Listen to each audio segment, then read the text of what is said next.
It's happening. This full moon? Oh, they lied to you about this one. They made it sound soft, magical, romantic, like a dream-lit blessing in the sky. But you're not dreaming. You're being watched. And this moon, it's not blessing you. It's exposing you. You have 25 minutes before this energy locks in, before what's hidden becomes undeniable. So listen closely, because after this, you can't unsee it. Everyone will be outside tonight, laughing, posting, chasing aesthetic moon photos. But while they're busy pointing up, something else, something ancient, is pointing back down, watching, measuring. Not your outfit, not your vibe, your truth, your alignment. This isn't a moonbeam moment. It's a mirror, and not everyone will like what they see. You ever notice how quiet it gets right before a storm? That stillness, that strange pressure in the air. That's what this moon feels like. Calm on the outside, chaos encoded underneath. It's like standing in front of a locked vault that's slowly ticking open, not because you cracked the code, but because time ran out. This isn't illumination, it's interrogation. The solstice cracked the door. This moon kicks it wide open. You thought that was a spiritual checkpoint. No, that was a setup, a cosmic lie detector. And tonight, the universe is playing back your answers, word for word. People think full moons are about endings, but this one, it's about receipts, karmic ones, emotional ones, all those promises you whispered to yourself in June. They're being tested right now. The moon never lies, they say, but it does reveal who does. If you've been out of alignment, hiding behind pretty affirmations and spiritual hashtags, the energy tonight won't just call you out, it'll call you forward, ready or not. And the truth is, most people aren't. They're still trying to manifest without shedding, still scripting without shifting. So if you feel something eerie in the air tonight, it's not just the moonlight. It's your higher self watching your every move, wondering, did you really change or just rehearse the language of transformation?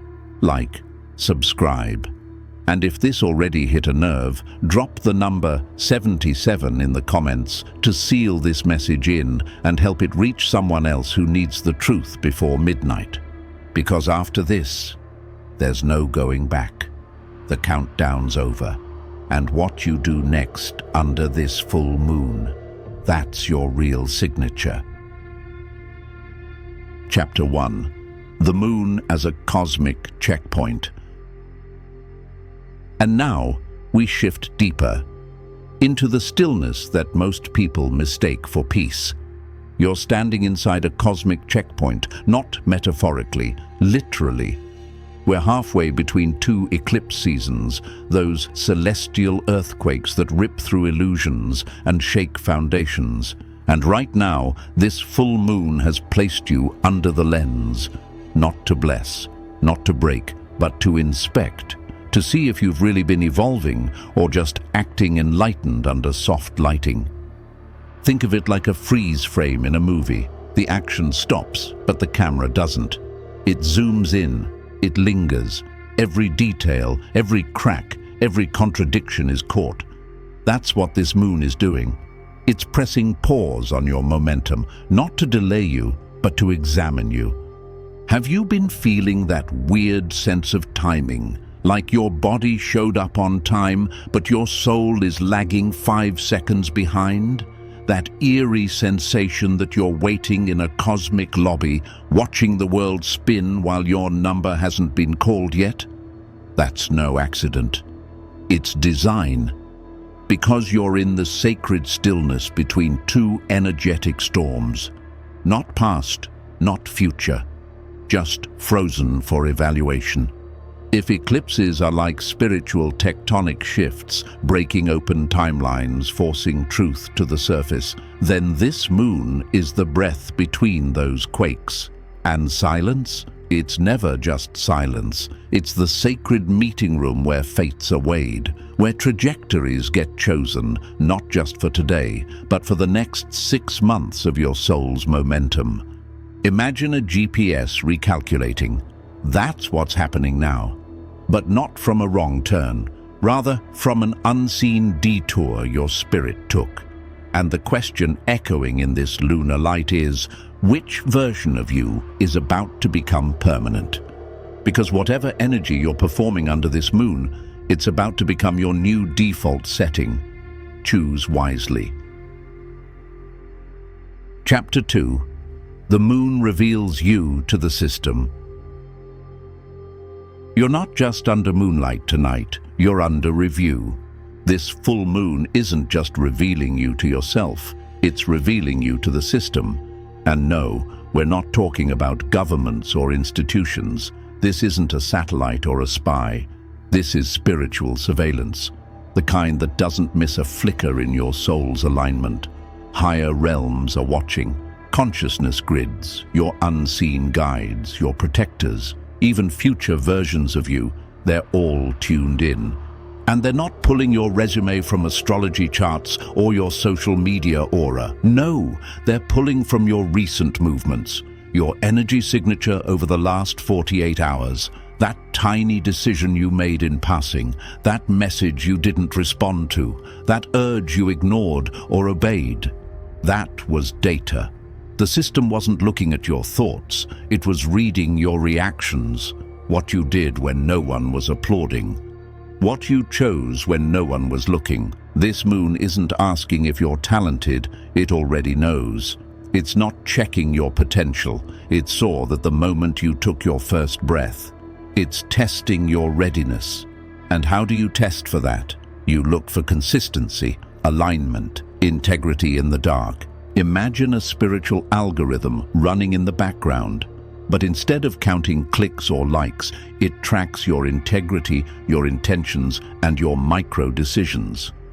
The roles being handed out right now aren't based on who talks like a light worker. They're based on who moves like one, without a script, without applause. This isn't punishment, it's placement. You're being positioned for what your soul asked for long ago. The only question is, are you embodying that version yet? Because your timeline is watching, not with judgment, but with precision. So if you feel eyes on you tonight, it's because the future is deciding where to plant you next. Chapter 3. Capricorn Energy, Precision and Accountability. Now we enter the territory ruled by Capricorn. And under this full moon, it's not warm, it's not cozy, it's not going to hold your hand while you cry it out. Capricorn energy is here to audit, not console. Most people hear Capricorn and think ambition, discipline, control. The boss of the zodiac, the strategist with a to-do list tattooed on their soul. And sure, that's part of it. Capricorn builds kingdoms, but under a full moon like this, the energy morphs, it sharpens, it goes cold, it stops caring about effort and starts demanding evidence. This isn't emotional, it's mathematical. Think of the universe opening your life like an Excel sheet, scrolling through line by line, input versus output, action versus outcome, no drama, no excuses. If the numbers don't match, the formula breaks. Period. Capricorn full moon is not here to vibe with your manifestations, it's here to verify them. You said you wanted healing, but are you still texting the same old triggers? You claimed you're aligned, but are your habits saying otherwise? You said you've changed, but are your choices repeating old loops? Capricorn isn't listening to your words, it's scanning your results. Imagine you've been carrying bricks to build your dream home. But half those bricks are hollow. They look solid until pressure hits. This moon is that pressure. And when it tests the structure, anything fake, any dream propped up by hope instead of action, collapses. But don't confuse that collapse with cruelty. This moon isn't punishing you. It's correcting your course. It's trimming the dead weight you didn't want to admit was dragging you. Because blurry dreams don't survive in Capricorn's world, only the real ones do.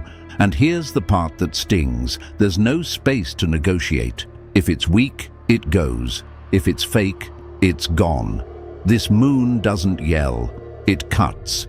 And precision only feels brutal to those who've been blurry too long. Chapter 4. Manifestation. Detox. Clearing the way. Let's be honest, right now, manifestation feels broken, like your signal's been cut. You're lighting candles, repeating affirmations, scripting your desires like clockwork, and nothing. No spark, no sign, no shift, just silence. But hear this, it's not because you're doing it wrong, it's because this moon has intentionally unplugged the wires.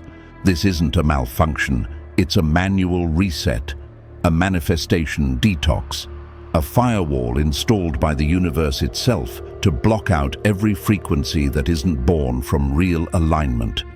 If your desires are coming from fear, from insecurity, from ego, from the aching need to be seen or chosen or envied, this moon won't just ignore it.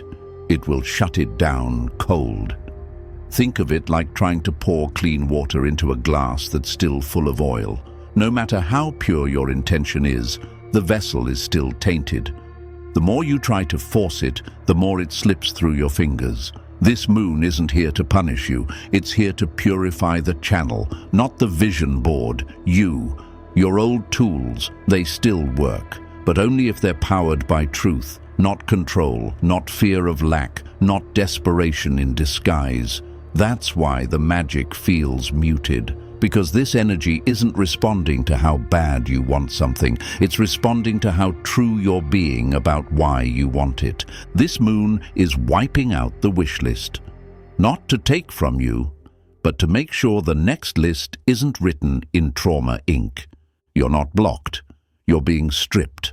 Every false motive, every forced outcome, every ego-based goal, it's being silenced, not as rejection, but as protection. Because if you got what you were asking for in that old state, it wouldn't elevate you.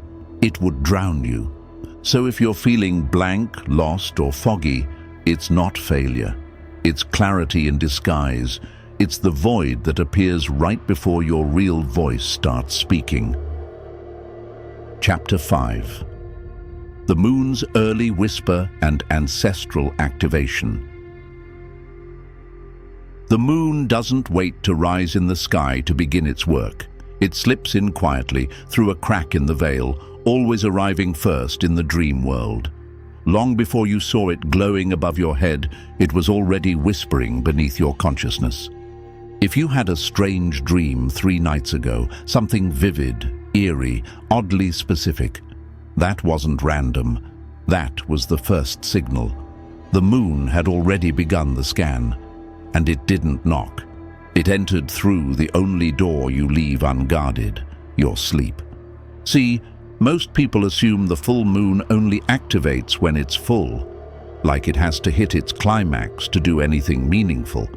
But that's the illusion. This one bled into the dream field days ago. Why? Because your waking mind is too defended, too logical, too noisy. The moon isn't interested in your thoughts. It wants your unfiltered frequency, and dreams are the cleanest mirror for that. That jolt you felt at 3 a.m., that half memory of someone calling your name in the dark, that was not just sleep disruption, that was your soul being pinged. The test was already underway, the message had already arrived, and if your nights have been silent, eerily silent, don't take that as peace. Ask yourself, what's been buried so deep that even your dreams can't touch it? Because silence doesn't mean nothing is happening. Silence often means something important is being withheld, blocked, or too sacred to reveal through clutter. Some people didn't get the dream, not because they were skipped, but because their static was too loud for the message to pierce through. Others have been suppressing truth for so long, even their subconscious won't speak it. This moon doesn't ask you to perform. It respects the still watcher, the quiet receiver. It sent its message before your rituals, before your journaling, before your intentions. It spoke when your ego was asleep. So go back to that dream. Who showed up that shouldn't have? What emotions stuck to your skin the next morning like ash? What detail made no sense but kept replaying in your mind? That was the initiation. The moon already entered, and it's been tracking your response ever since. Your awakening didn't begin when you opened your eyes. It began the moment you closed them. Chapter 6. Ancestral Gifts and Spiritual Unlocking. Some gifts were never meant to come easy. There are abilities stirring inside you now. Old ones. Gifts that don't belong to your personality, your resume, or your current story. These are not from this lifetime. They were encoded into your blood long before you had a name to attach them to. And until now, they've been sealed, buried beneath layers of silence, protection, and sacred timing. You see, not everything in your lineage was passed down freely. Some talents were hidden behind energetic locks, ancestral vaults placed there to keep certain powers dormant until the time was right, until you were right, until the world was ready for what you came here carrying. And this full moon, it doesn't just shine light forward, it reaches backward, through bone, through DNA, through generations. It's a torch being cast down your bloodline, illuminating what was once kept hidden. For some of you, that lock is already cracking open. You might feel it as a sudden knowing, a dream where a great-grandparent you never met speaks in symbols, a childhood ability you forgot suddenly returning in full force, a memory you never lived but can't stop feeling. This isn't imagination.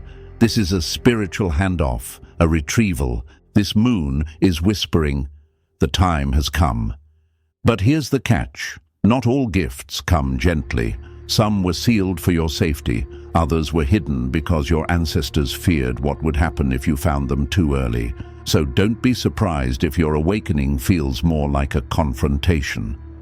You may find yourself facing old family patterns, inherited grief, karmic debts, energies that must be cleared before the gift can be received fully.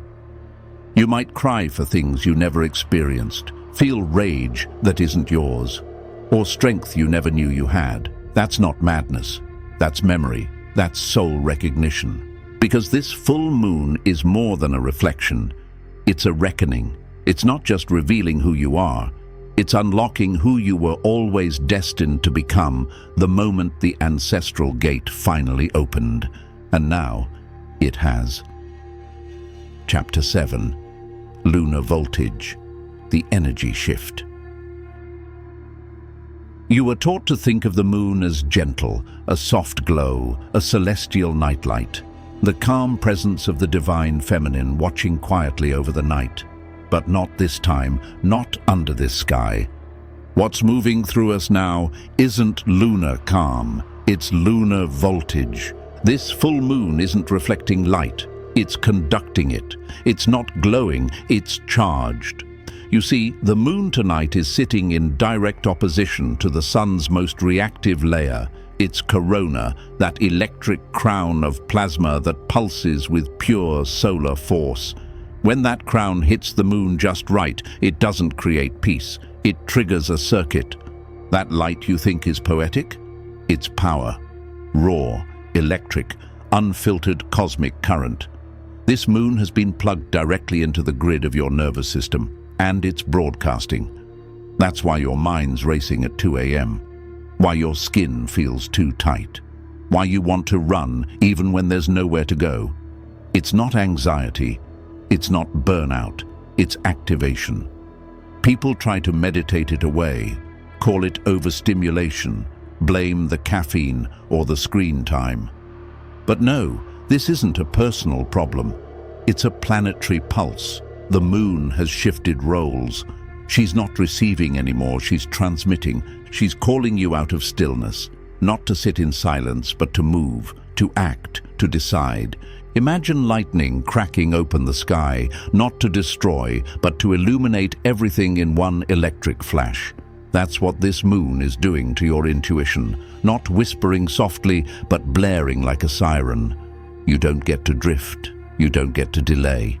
The moment is charged and it's moving fast.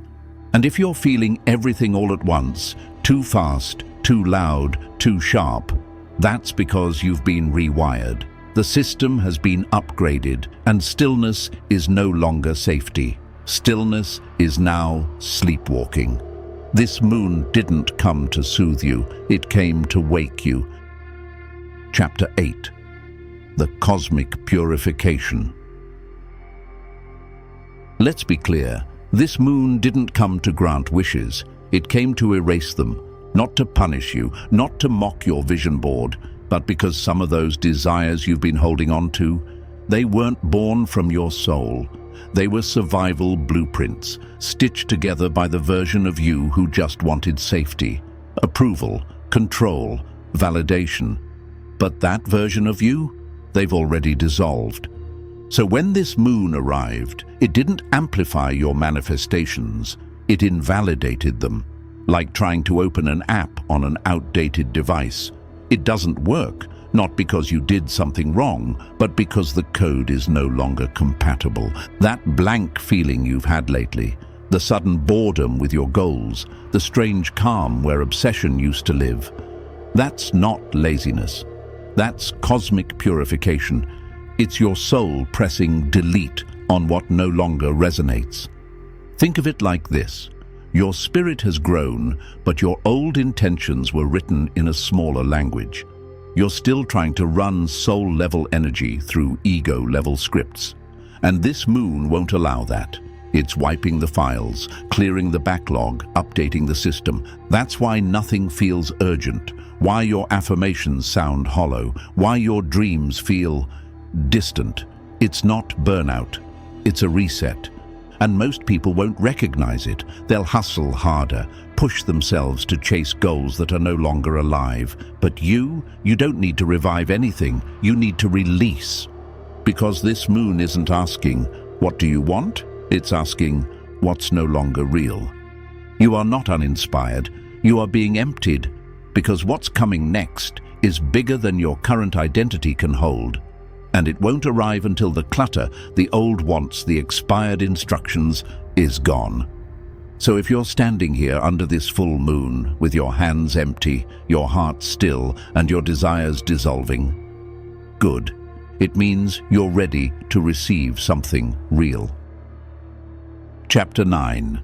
The Living Silence of the Moon. Tonight's silence isn't just a pause, it's a presence.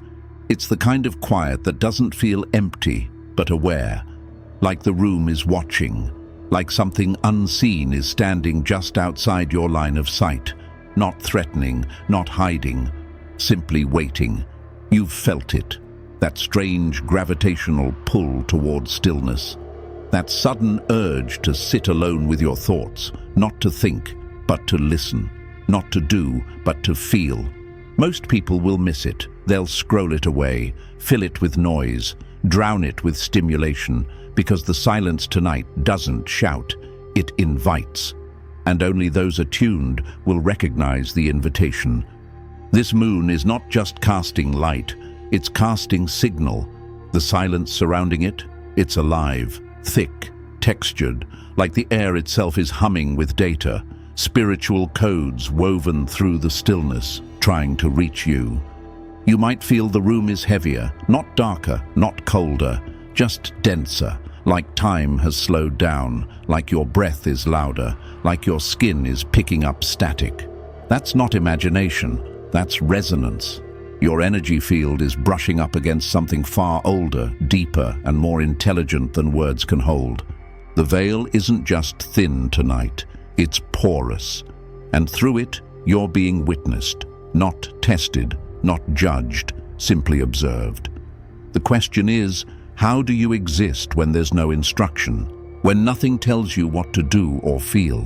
This is why your thoughts seem louder, why memories you haven't touched in years rise up without warning. It's why you feel sudden waves of knowing, followed by stillness, then confusion. That's not chaos, that's contact. If something stirs in the silence tonight, don't chase it. Don't name it too soon. Let it unfold like smoke in candlelight. Because this isn't a night of answers, it's a night of remembrance. You don't need to do anything. You don't need to fix, plan, or manifest. The moon isn't asking you to speak. It's waiting for you to notice. It already has. And so, if everything feels strange, heavy, or unusually silent tonight, it's because it is. This full moon didn't come to shine. It came to reveal. If this message hit home, like the video, subscribe for more, and drop the number 77 in the comments to anchor this energy.